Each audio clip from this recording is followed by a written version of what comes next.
Baik pemirsa TV yang dimuliakan Allah Subhanahu wa taala, kita sedang bicara tentang Ustaz menjawab di sini dengan tema perjalanan ke tanah suci.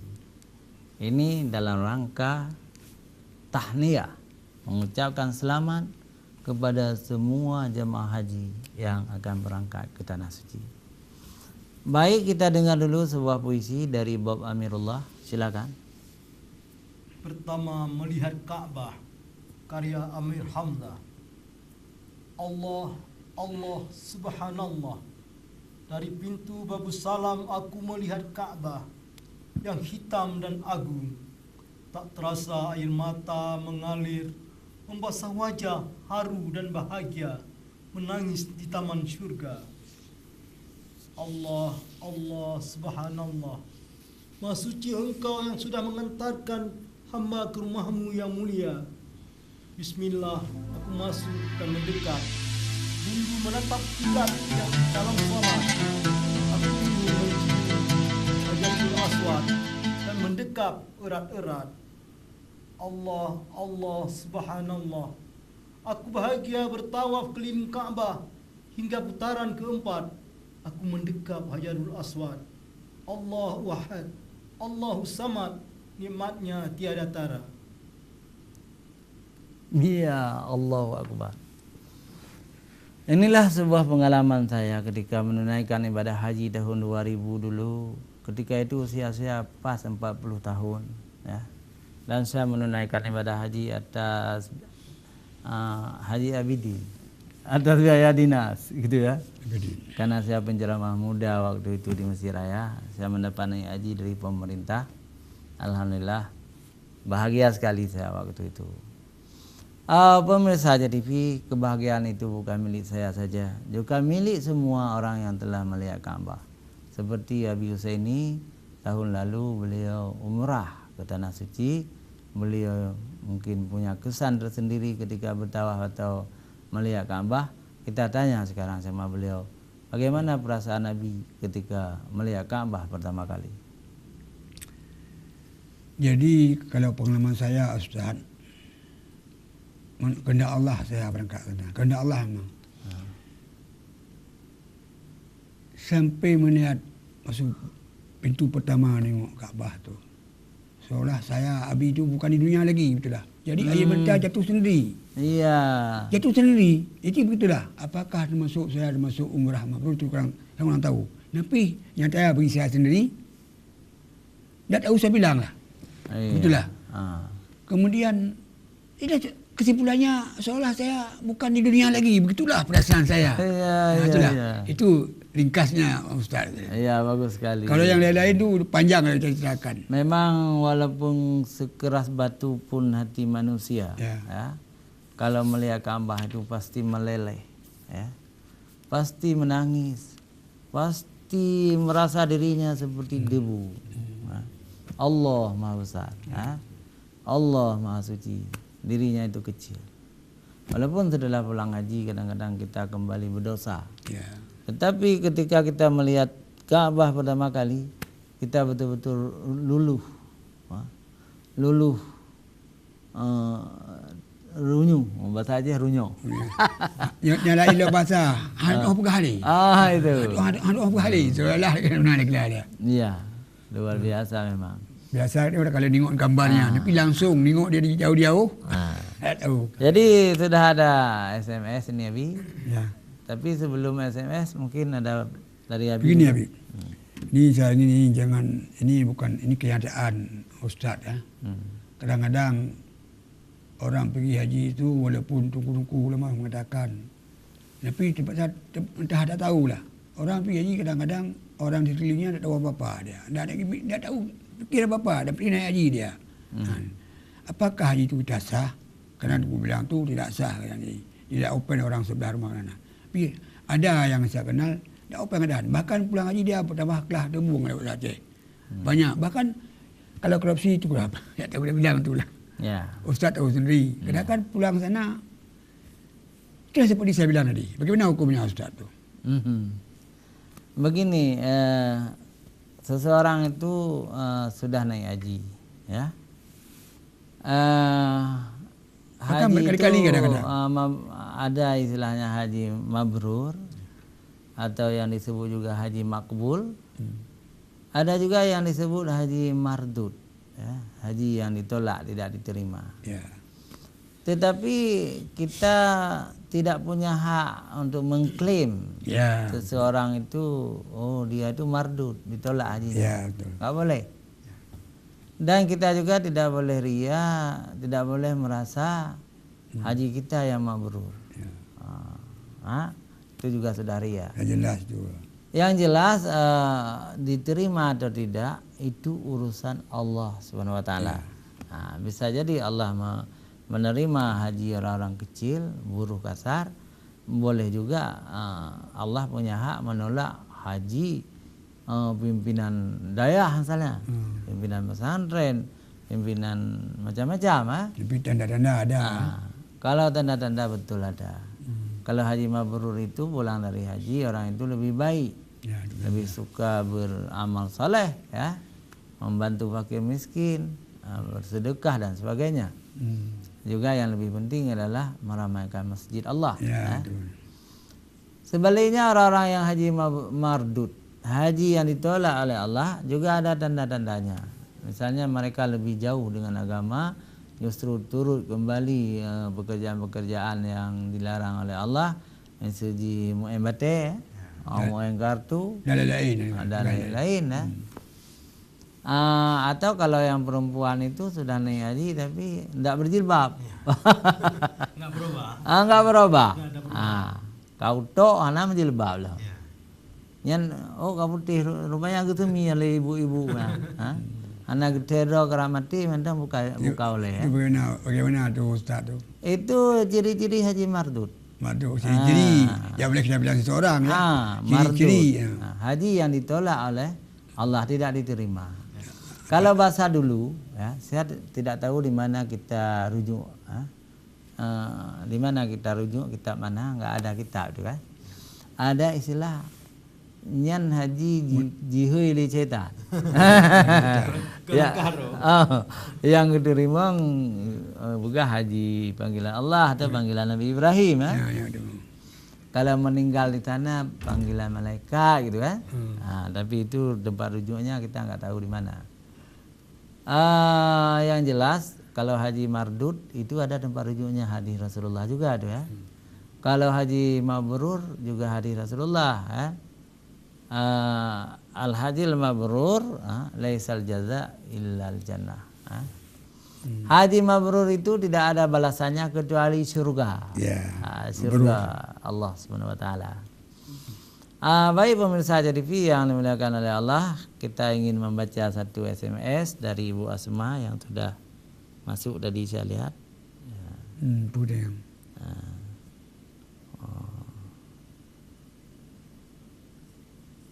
Iya. Assalamualaikum warahmatullahi wabarakatuh. Ustadz Tengku Amir, ini kakak Asma di Langsa. Jauh nih. Saya ingin bertanya, mana ayat Quran, bantulah kakak, penting kali. Mana ayat Al-Quran tentang kewajiban jilbab? Atas bantuan Adinda, saya ucapkan terima kasih. Ayat Quran pakai jilbab. Jadi kalau nggak salah saya kakak Asma ini yang pengurus MAA nih, MAA provinsi ya. Jadi kakak kalau ingin mencari ayat Quran tentang jilbab ya, di surah An-Nur ya, ayat 30 dan 31 ya. Kemudian surah Al-Ahzab ayat 59. Kalau di surat An-Nur itu Allah melarang laki-laki melihat aurat perempuan ya. Kalau di ayat 31 Allah melarang perempuan melihat aurat laki-laki. Ya, itu. Di surat Al-Ahzab ayat 59 Allah melarang istri-istri Nabi membuka aurat dan istri-istri orang beriman. Kalau orang tidak beriman silakan telanjang. Tidak apa-apa, tapi tempat kamu neraka. Di dalam Al-Quran yang disuruh oleh Allah, istri-istri Nabi dilarang membuka aurat. Dan istri orang-orang mukmin. Orang mukmin artinya orang beriman. Oh, tidak mau beriman, nggak usah pakai jilbab. Telanjang aja di televisi. Telanjang aja di sinetron-sinetron. Telanjang aja di film-film. Tapi tempat kamu adalah neraka jahanam. Ini ibu, kakak Asma. Saya sudah tunjukkan ayatnya, lihat sendiri dalam Al-Quran. Buka aja Al-Quran YouTube juga dapat ya. Arti-artinya juga ada di situ. Jadi masalah aurat ini bukan main-main. Ini kewajiban dari Allah. Kewajiban dari Rasulullah. Tidak boleh kita main-main. Jangan ikut-ikutan.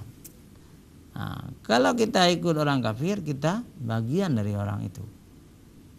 Karena ada hadis ya, barang siapa mengikuti sesuatu kaum, mereka bagian dari kaum itu. Jadi kebanyakan artis Indonesia ini adalah orang-orang yang membuka aurat. Mereka mengikuti Hollywood atau Bollywood. Di mana Pak Bob itu Hollywood? India. Itu lain. Jadi ini Ustaz, Hollywood. Jadi Ustaz begini kan? Hollywood Amerika, kan? Bollywood itu India. Haram kita ikuti pakaian-pakaian mereka. Dan dosa itu bukan hanya kepada bintang-bintang sinetron atau penyanyi-penyanyi itu, tapi kepada penceramah-penceramah juga dosa. Kenapa tidak melarang mereka? Pemimpin juga dosa. Kenapa tidak melarang mereka? Pemilik televisi juga berdosa, tidak melarang mereka karena menggunakan media mereka.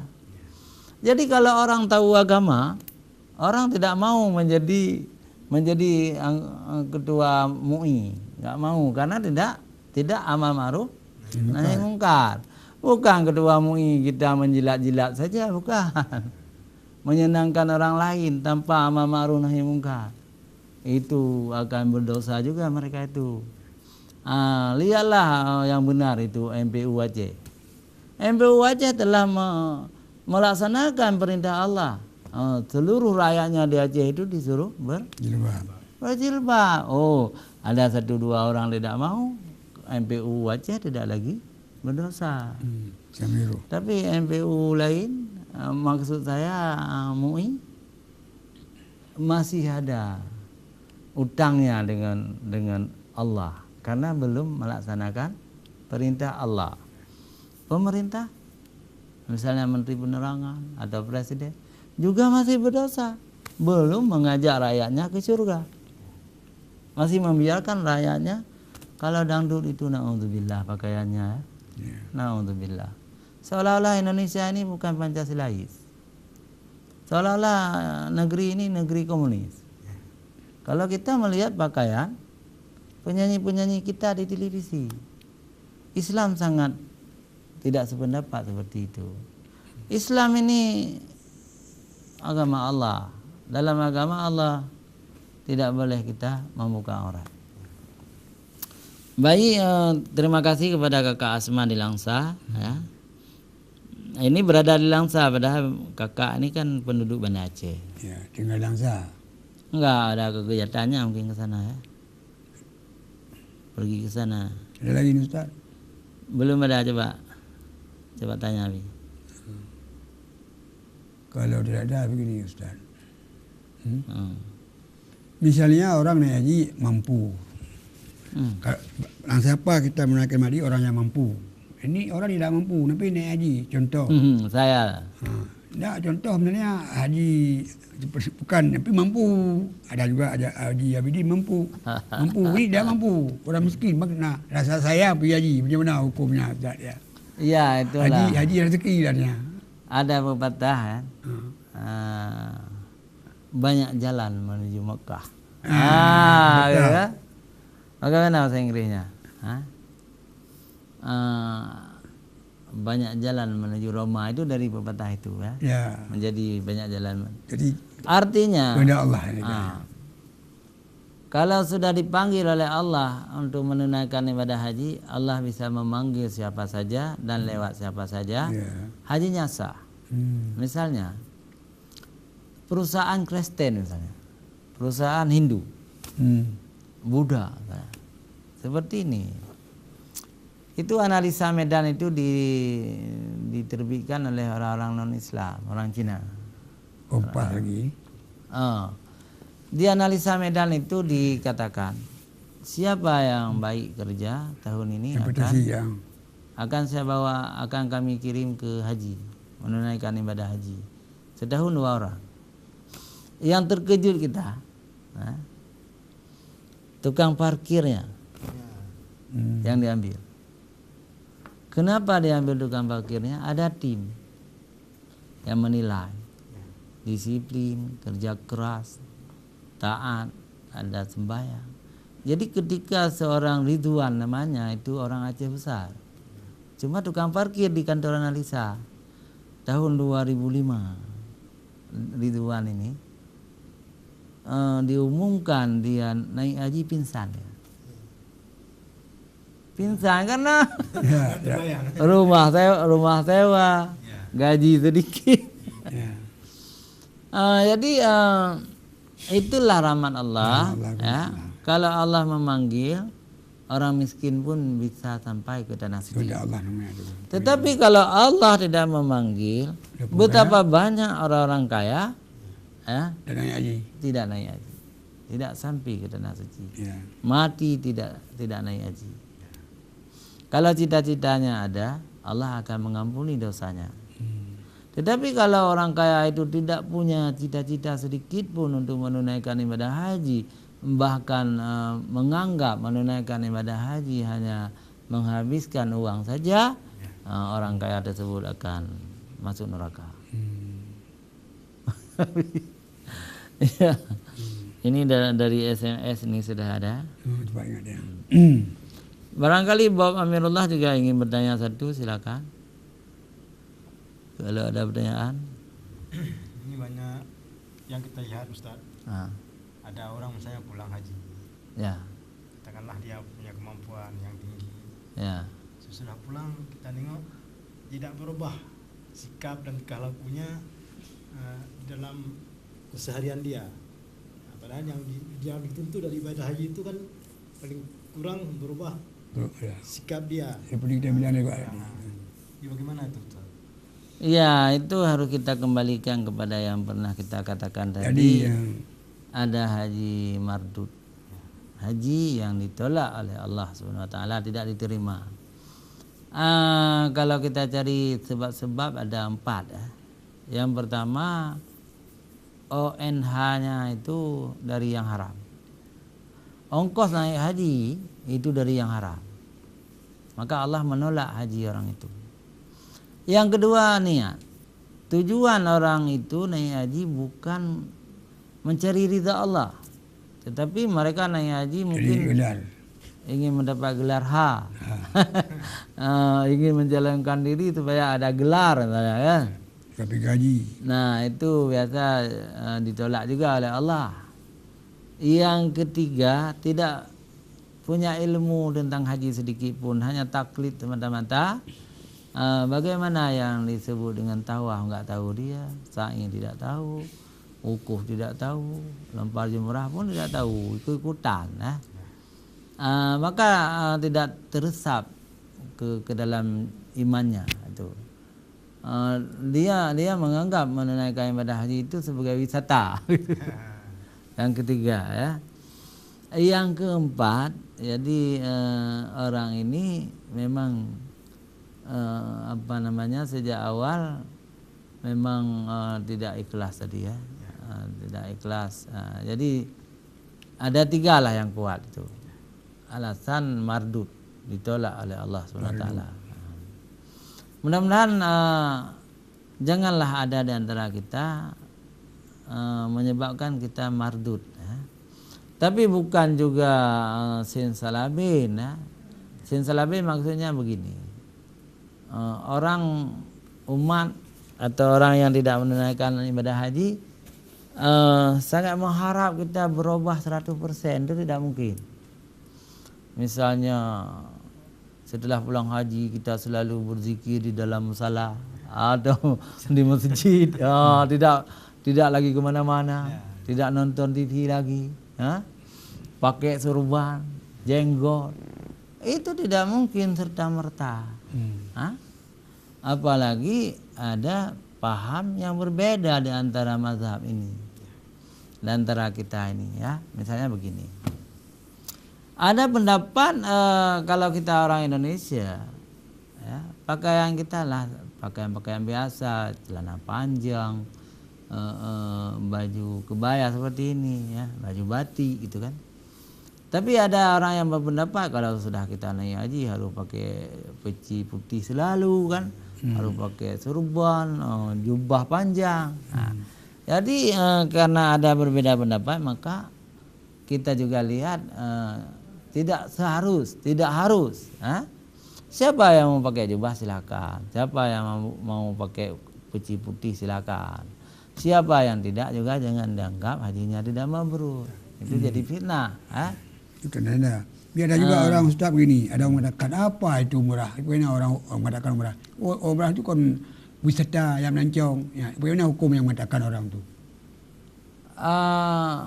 Umrah itu bukan melancong. Umrah itu syariat. Ya. Dalam Al-Quran haji wa umrah itu wajib hukumnya. Ya. Jadi umrah wajib, haji wajib. Tapi haji lebih tinggi. Ya, tinggi. Lebih tinggi. Umrah sudah ada di dalam haji. Umrah yang dilakukan di luar haji, ya, itu sunat muakkadah, sunat yang kuat juga. Ya. Pemirsa, jangan kemana-mana. Kita lanjutkan setelah jeda iklan berikut.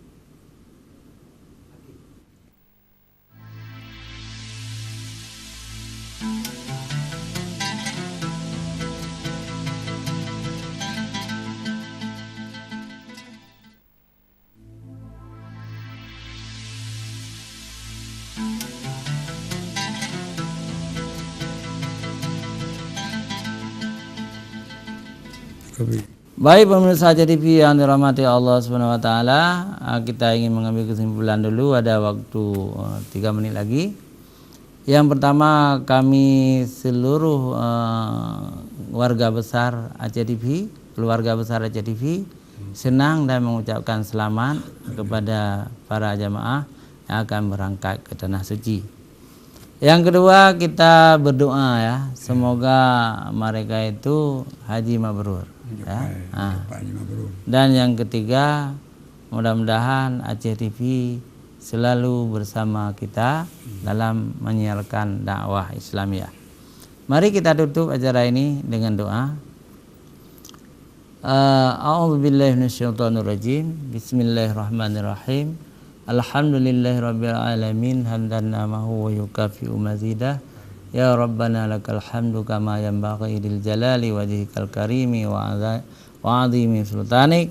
Allahumma salli ala sayyidina Muhammadin wa ala alihi wa sahbihi ajma'in. Allahumma hajjan mabrura wa sa'iyan mashkura wa dhanban maghfura. Ya Allah, ya Tuhan kami, terimalah haji kami, haji yang mabrur, dan jadikanlah sa'i kami sa'i yang kami bersyukur, dan ampunilah dosa kami, dosa yang Engkau ampuni. Rabbana atina fid dunya hasanah wa fil akhirati hasanah wa qina adzabannar. Subhana rabbika rabbil izzati amma yasifun. Wassalamun alal mursalin walhamdulillahi rabbil alamin. Assalamualaikum warahmatullahi wabarakatuh.